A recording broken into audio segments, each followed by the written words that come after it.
खबर का रुख करते हैं और बड़ी खबर दरअसल यह है कि डकैत जगन गुर्जर का शव मिला है, बैरक के अंदर शव मिला है। इस वक्त की बड़ी खबर। और आप सोचिए जरा, जिस तरीके से यह खबर आ रही है यह कई सवालों को खड़ा कर रही है। डकैत जगन गुर्जर का बैरक के अंदर शव मिला है, इस वक्त की बड़ी खबर अजमेर से। इस वक्त की बड़ी खबर आप सोचिए, क्या जगन गुर्जर की सामान्य मौत साजिश का हिस्सा? क्योंकि हमने राजस्थान के अंदर कई गैंगवार को सलाखों के अंदर होते देखा है। आपको ध्यान होगा बलबीर बानुड़ा केस, उसमें भी बैरक के अंदर ही हमला किया गया था। लेकिन सवाल यहां यह है कि क्या जगन गुर्जर की सामान्य मौत या फिर साजिश का हिस्सा?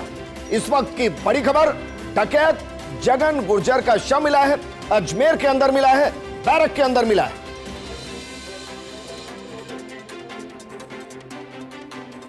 राजस्थान से इस वक्त की बड़ी खबर, सहयोगी शुभम जुड़ गए। शुभम, अपडेट कीजिए जरा, जो शव मिला है वो सामान्य डेथ या साजिश का हिस्सा या गैंगवार का हिस्सा?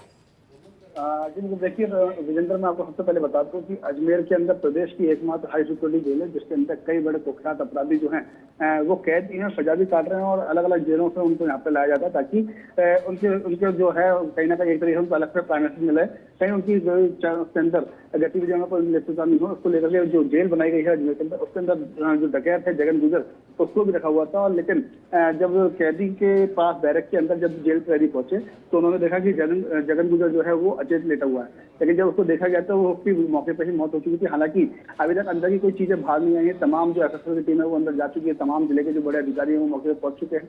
और कारण क्या है ये स्पष्ट नहीं किया जा रहा है। हत्या की भी आशंका जताई जा रही है लेकिन नेचुरल डेथ भी बताई जा सकती है। तो उसको लेकर के जो पोस्टमार्टम है अब वो कहीं ना कहीं होगा, पोस्टमार्टम के बाद जो स्थिति है वो क्लियर होगी। हालांकि जब अंदर जो सूचनाओं से जब संपर्क किया गया तो उन्होंने यही बताया कि उसकी बॉडी पे किसी तरीके का चोट का निशान नहीं है, तो हो सकता है कि नेचुरल डेथ भी हो। लेकिन जो पुलिस है वो हर पहलू को जांच करेगी, लेकिन उससे पहले सबसे पहली प्राथमिकता रहेगी कि उसके परिजनों को बुलाना और उसके बाद जो पोस्टमार्टम है उसकी प्रक्रिया को पूरा करना। जो न्यायिक मजिस्ट्रेट है उनके सामने समक्ष ही ये पोस्टमार्टम होता है और पोस्टमार्टम के अंदर जो रिपोर्ट आएगी वो कहीं ना कहीं एक तथ्य को क्लियर करेगी कि इसकी डेथ है, नेचुरल डेथ हुई है या फिर हत्या हुई है। बिल्कुल शुभम, ये तो कुछ ही देर में क्लियर हो जाएगा कि उसको मारा गया है या फिर नेचुरल डेथ है। लेकिन फिर भी सर बताइए, उसके विरोधी गैंग के कौन कौन से क्रिमिनल ऐसे हैं जो सेम जेल के अंदर मौजूद हैं और वहीं है? जी बिल्कुल, देखिए विजेंद्र, मैं आपको बता दूं पूरे प्रदेश भर के करीबन अलग अलग गैंगों के अलग अलग सरगना, अलग अलग जो लीडर हैं वो जेल के अंदर मौजूद है, जिसके अंदर लॉरेंस ईश्वर की गैंग के भी कई लोग जुड़े हुए हैं। पूर्व में आनंद पाल गैंग के जो कई सदस्य थे वो भी यहाँ पे थे। उसके अलावा जो राजू ठेठ और जितने भी जो हाल ही में जो हत्याएं हुई थी उसके अंदर कहीं ना कहीं हाई सिक्योरिटी जेल का नाम आ गया। तो कई बड़े अपराधी जो हैं, कुख्यात अपराधी जो हैं वो इस जेल के अंदर कैद है। हालांकि जेल के अंदर कई बार ऐसा भी होता है आपकी कोई बातचीत हो जाती है, कोई रंजिश हो जाती है तो उसके तहत भी झगड़ा हो जाता है। क्योंकि पूर्व में भी कई बार एक दो बार इस तरह की घटना सामने मिलेगी, घायल हो जाते हैं कैदी आपस में लगते हुए, कभी कभार भूख हड़ताल पर भी रहते हैं। लेकिन अभी तक जो है वो स्पष्ट जो है वो सामने नहीं आ पाया, क्योंकि बताया जा रहा है कि 12 से 3 बजे का टाइम जो होता है वो बैरक जो होती है उस टाइम पर बंद रहती है। और जब 3 बजे के बाद जब जो कर्मचारी हैं वो अंदर पहुंचे बैरक के अंदर, तब उन्होंने जो है वो उसका शव देखा। उसके बाद तुरंत अधिकारियों को सूचना दी गई, मौके पर मेडिकल टीम पहुंची, लेकिन मेडिकल टीम ने उसको मृत घोषित कर दिया। उसके बाद जो कहीं ना कहीं जो तमाम जो अधिकारी हैं वो मौके पर पहुंचे हैं। एसएसएल टीम को मौके पर बुला लिया गया है। अजमेर एसपी जो है वो खुद मौके पर पहुंच चुके हैं और जो उसके बाद जो तफ्तीश है वो कहीं ना कहीं पोस्टमार्टम की रिपोर्ट के बाद की जाएगी। लेकिन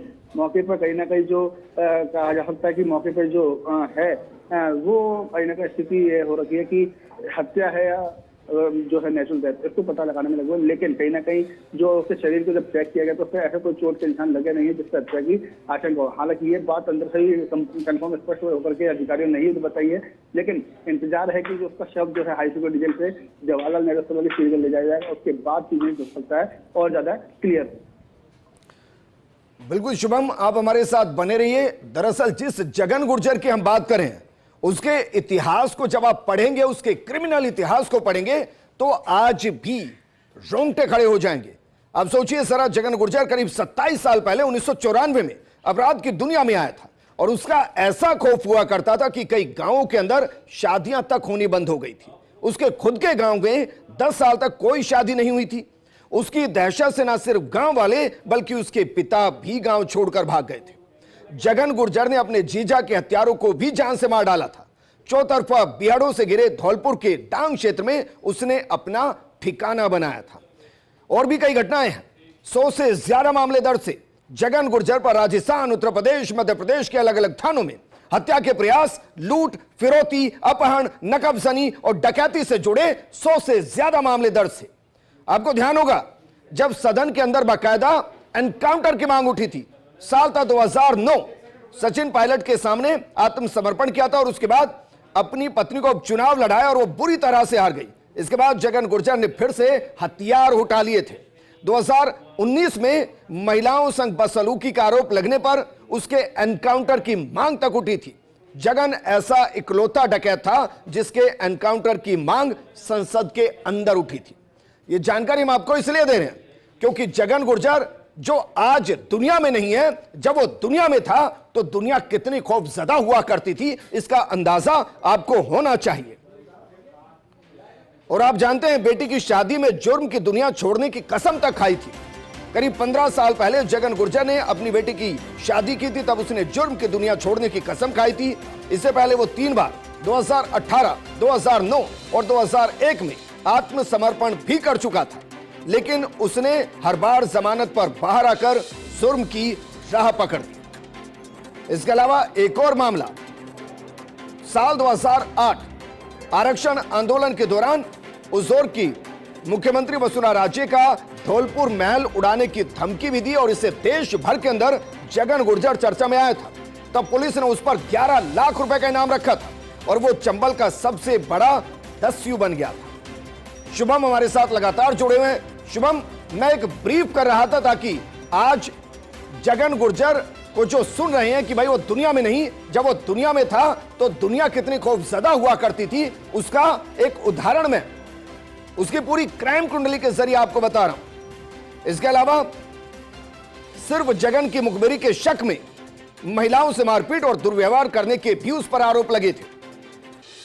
अब जरा सोचिए, अजमेर की जेल के अंदर जो आज जिंदा नहीं है, जब वो जिंदा हुआ करता था तो गांव, जहां तक कि शहर, जिले, पूरा प्रदेश खौफजदा होता था। और जिस तरीके के किस्से क्राइम कुंडली में दर्ज हो चुके हैं वो बताते हैं कि जगन गुर्जर एक दौर में बिहाड़ों का सबसे बड़ा दस्यु बन चुका था, जिस पर 100 से ज्यादा मामले दर्ज थे। उसमें सिर्फ राजस्थान नहीं, उत्तर प्रदेश, मध्य प्रदेश के विभिन्न थानों के अंदर हत्या के प्रयास, लूट, फिरौती, अपहरण, नकबजनी और डकैती से जुड़े 100 से ज्यादा मामले दर्ज थे। कई बार समर्पण भी कर चुका था। 19 अगस्त 2018 को बयाना में तत्कालीन आईजी मालिनी अग्रवाल के सामने समर्पण किया था, सरेंडर किया था। 30 जनवरी 2009 को कैमरी गांव में जगन्नाथ मेले में कांग्रेस नेता सचिन पायलट के सामने और इसके अलावा 2001 में तत्कालीन Dholpur SP Biju George Joseph के सामने भी समर्पण कर चुका था। अपराध की दुनिया छोड़ने की कसम भी खा चुका था अपनी बेटी की शादी में। लेकिन जो क्रिमिनल होते हैं वो क्रिमिनल ही रहते हैं।